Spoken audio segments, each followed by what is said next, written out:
Bir gece habersiz bize gel. Merdivenler gıcırdamasın.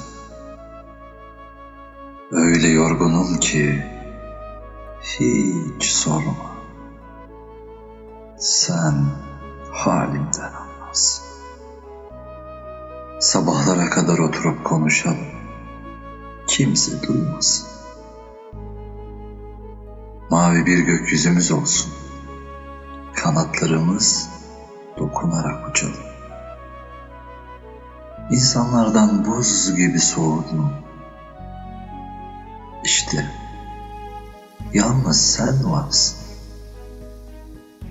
Öyle halsizim ki hiç sorma, anlarsın.